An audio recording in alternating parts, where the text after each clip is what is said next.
So we're really privileged today to have Donna from an organisation called Ask Apprenticeships with us.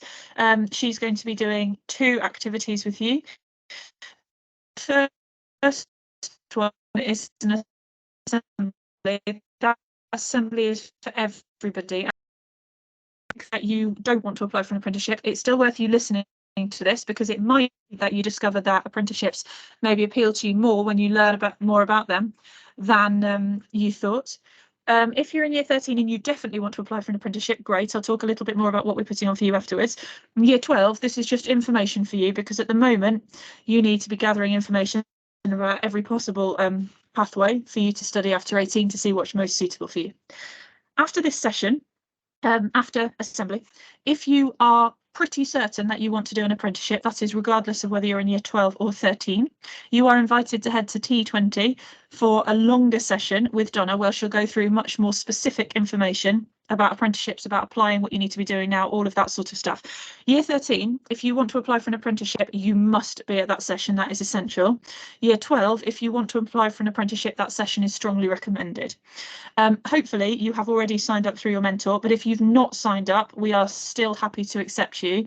So please make sure that you attend that session if it is relevant for you, because this is making sure you have the education about apprenticeships you need. So if you don't attend this, it'll be much harder for us to equip you with that information. Right, I'm going to share my screen and then I'm going to hand over to Donna.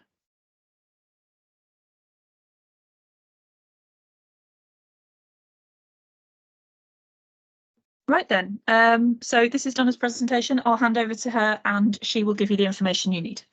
Thank you so much.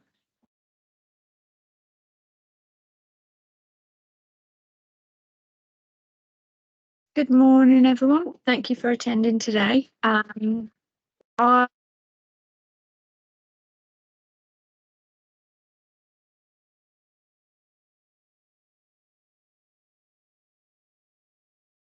have the basic understanding of what an apprenticeship is. And again, if you are more questions. So we are going to cover the higher and degree apprenticeships.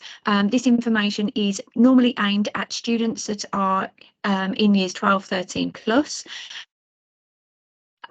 We kind of hope that, you know, you may have missed the levels, the slightly lower levels of actually attaining apprenticeships, and having stayed on for sixth form, then most of you are on this pathway already. So I'll explain what an apprenticeship is first.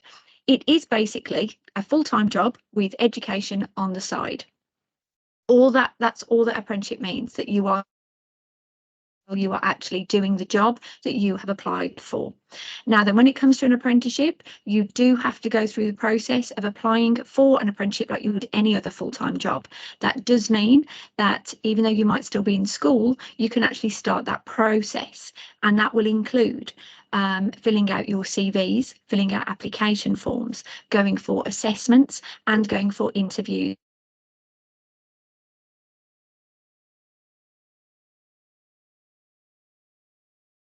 For those interviews and those assessments. Don't leave it until the last minute. That's one thing that we can definitely recommend, because we don't want you to start to advertise round about from the Christmas, January, February time onwards, just before you finish school.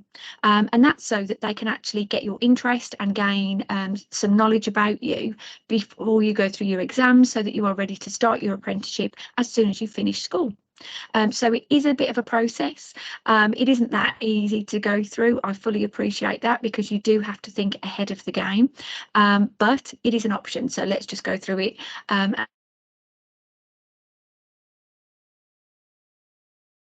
Don't always think that it has to be a job title just yet. If you look at the industry or sector, then there's so many more job titles out there, some of them that you won't have heard about before, but they might really think about industries and sectors and then look through that. The off-the-job training. Your apprenticeship is actually split into 2 parts. So 80% of your apprenticeship lifetime, which could be anything from 1 year up to 6.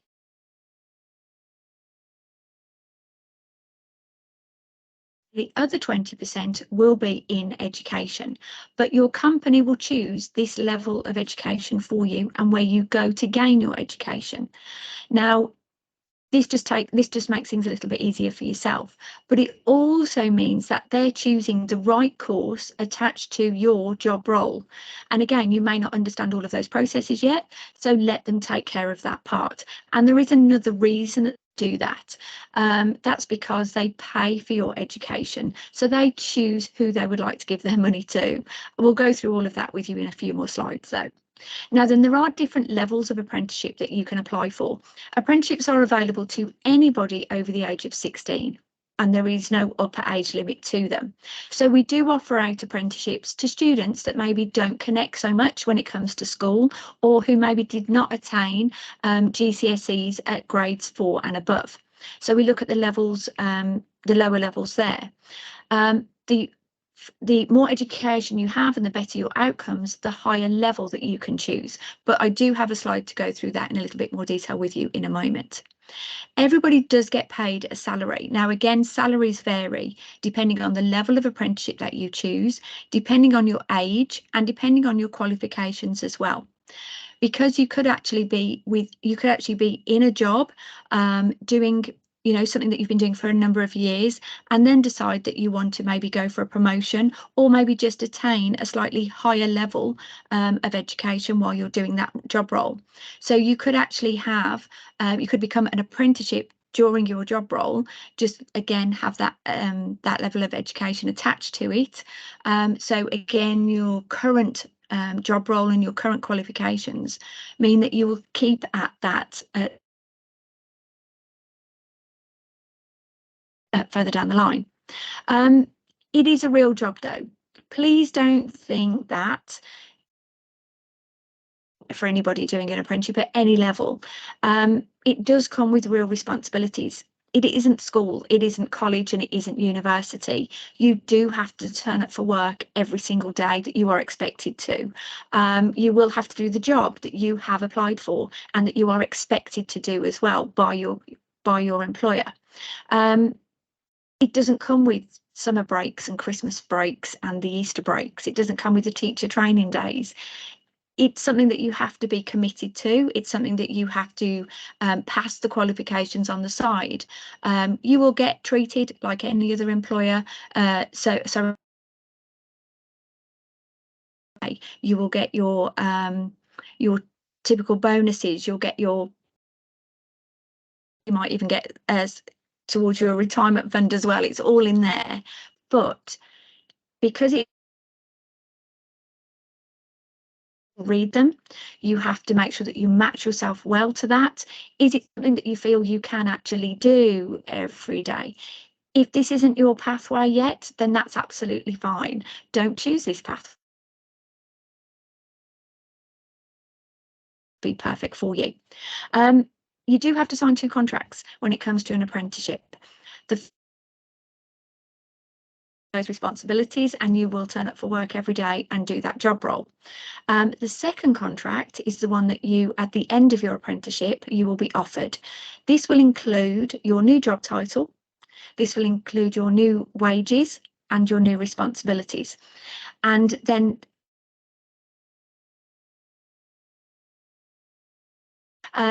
you never know, during your apprenticeship, you might have been headhunted by another company. You might get to the end of your apprenticeship and maybe not want to stay with this company anymore. You might get to the end of you want to actually go and try something completely different. It's your choice. Companies, when they actually take you at the start of that process, though, actually have a pathway for you. Everybody that applies for an apprenticeship will be offered a position within that company at the end of it, so long as you have fulfilled your apprenticeship responsibilities and you have passed the qualifications.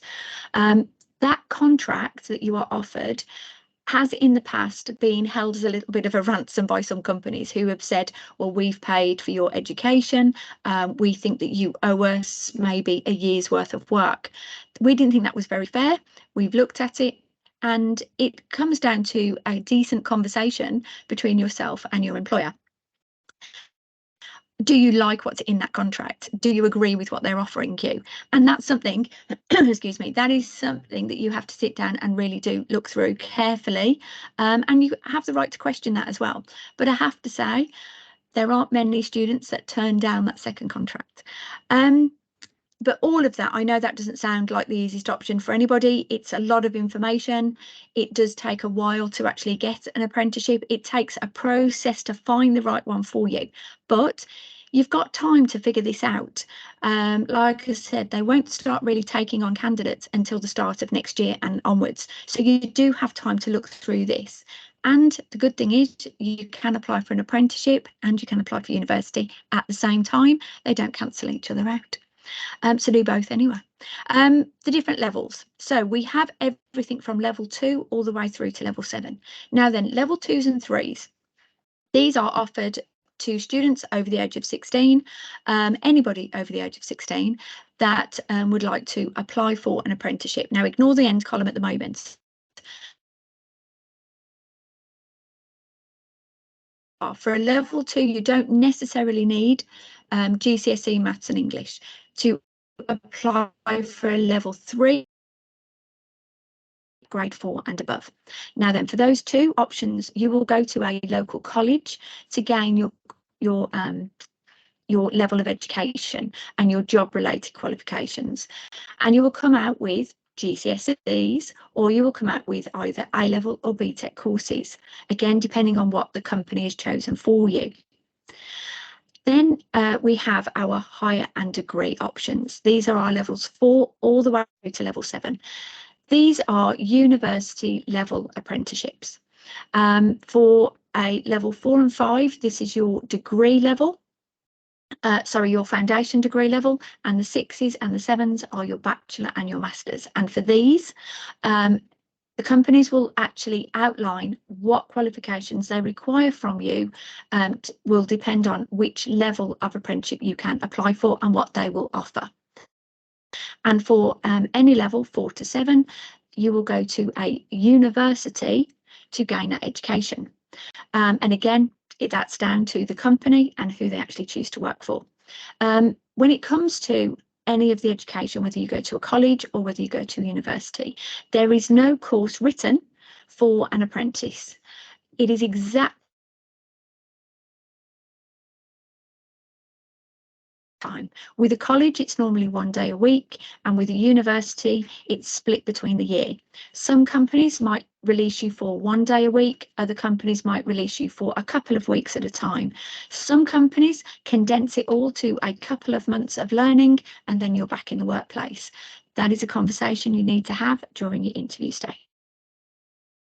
But with the difference between university and the apprenticeship learning, it is still that 80-20 split, obviously.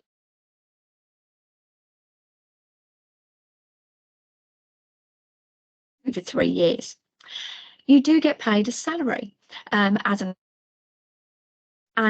I will say over the age of 18, the salary does rise a bit more, and some of them are very, very nice to look at as well, and we'll go through those as well. If you come along to the session afterwards, we'll go into that much more as well. And again, full-time university, you don't get paid for. You might have to find yourself a part-time job, but again, no money changes hands, unfortunately. No debt. If you apply for a higher or degree apprenticeship, your company will actually soak up any university fees.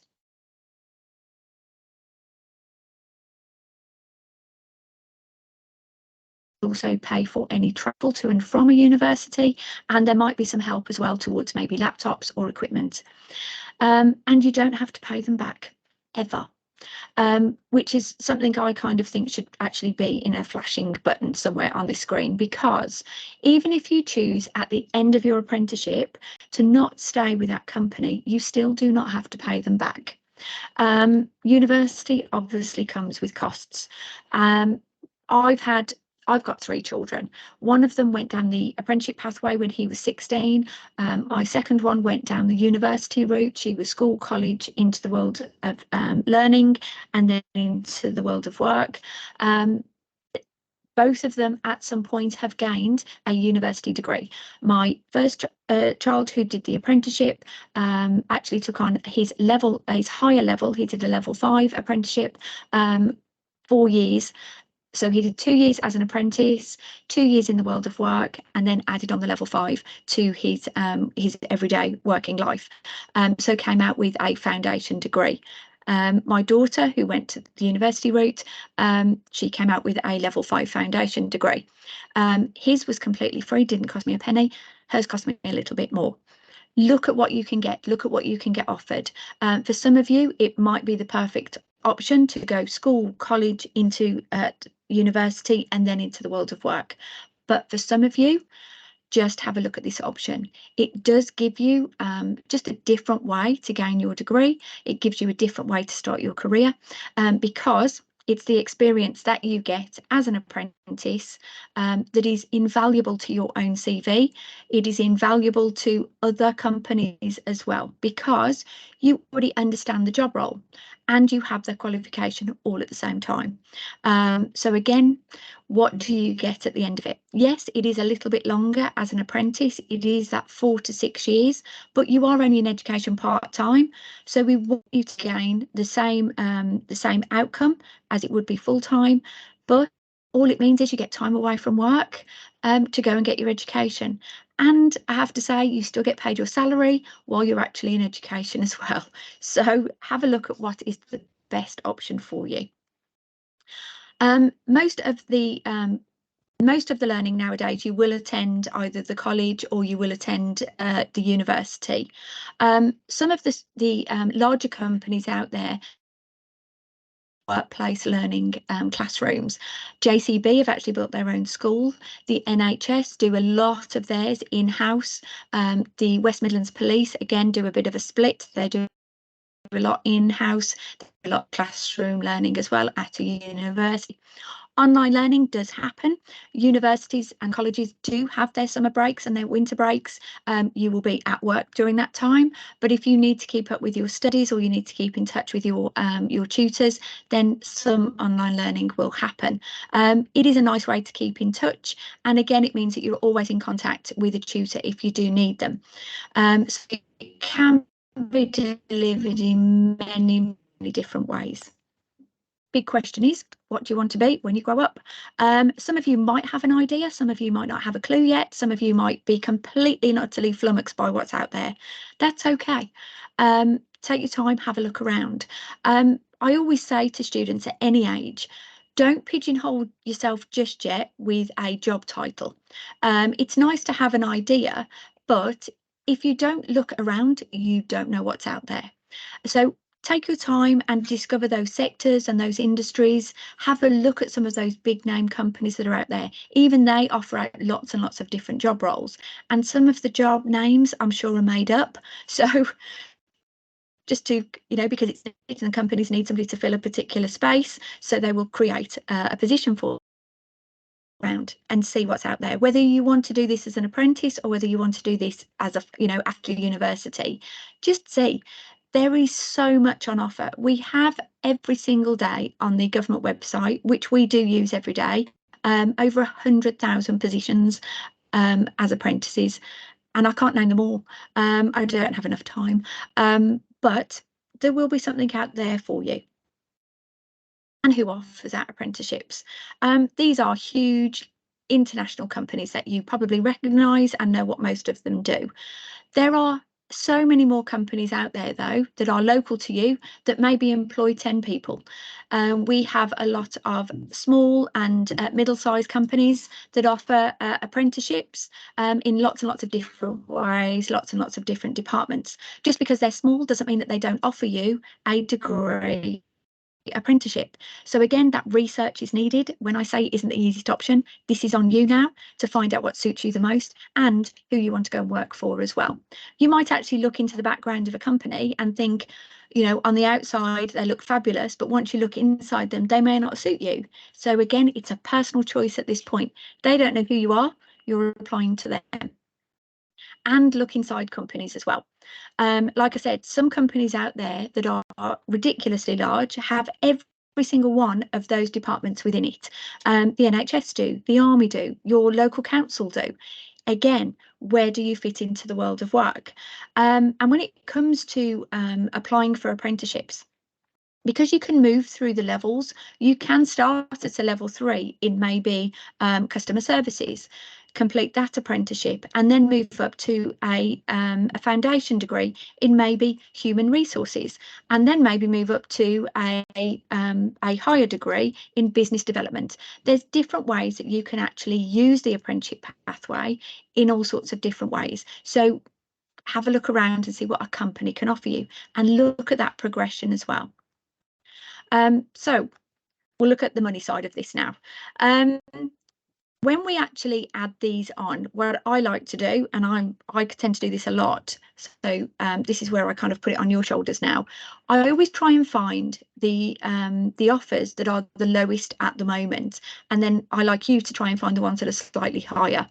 And as you can see, they do vary. The level 4s at the top, these were the lowest ones I could find, but I will have to point out that the sports coach one, I did think that's ridiculously low for an 18-year-old moving into that kind of industry. But once I looked at the advert completely, because obviously when you finish your time at sixth form or college, you may have some fantastic results in a level of sports coaching, but during this apprenticeship, every time you actually gained a new qualification in teaching a different sport, they actually upped your wages by £500. So this was a 3-year apprenticeship. So over the 3 years, they could up this by an extra 3,000. Plus you had bonuses on top of that, and there was extra incentives as well. So again, when you look at it in depth, it might change as you read the advert. And again, going right back down to the one at the bottom, the material science management, I had no idea what this was. So again, you have to look at the advert to find out what some of them mean. And this is working in a laboratory. And again, I thought this was a little bit low for a level 6 apprenticeship. However, when I looked into it in a little bit more detail, again, this one came with a level of learning that you would not yet gain while you were at sixth form or college. So as you went through your university learning, every time you went through an assessment, there was an addition to your wage, just to make sure that you're coping with this level of responsibility and the level of learning as well. I thought what a great way to introduce you to this particular career. How do you find them? When you come up to the workshop, we will be looking at the Find an Apprenticeship pathway. This is the government one. This is the easiest one to use. It's the simplest website. They make it simple because I have to use it every day. But it's a live apprenticeship job site. So every single day it is updated. Every time a company release an apprenticeship, it gets up. Every time one is filled, it disappears.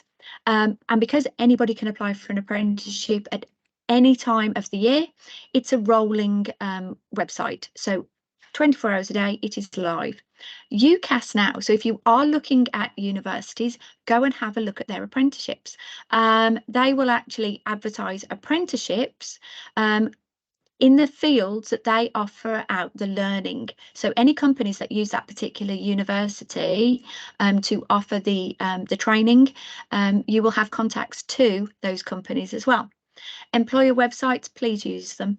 They might advertise on the government website, they may offer 40 more on their own. So again, use those.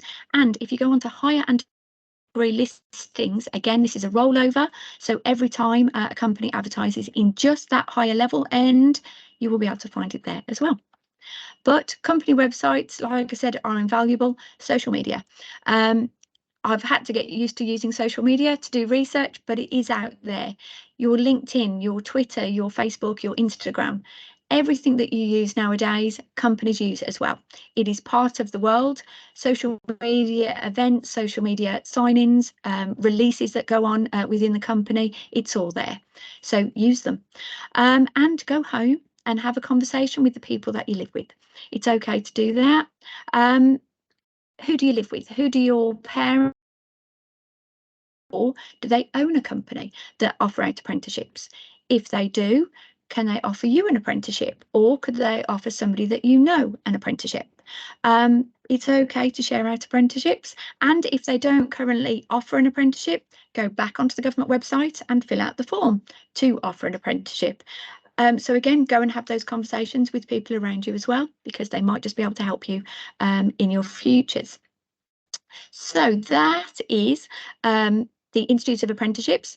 And I just have to point out here, because this one completely threw me a few years ago, you can now be a doctor as an apprentice. Never thought I'd be able to say around. Have a look though, because you can now actually move into level 7 apprenticeships. They tend to be for people that are already in the job role, that want that higher promotion and are looking to take on a master's level. So again, your tutors and your teachers might actually add on that level of learning to their job role. Life as an apprentice, speak to people around you, you'll get more insight from them. And I know that during your time here, your tutors and your teachers will introduce you to apprentices, so ask them lots of questions. But there's your QR code for now. Thank you for your time, everyone, this morning, and hopefully I'll see you in the workshop. Thank you. Thank you, Sue. Thank you very much to Donna for that brilliant and very informative talk. As I said, I've recorded it, so if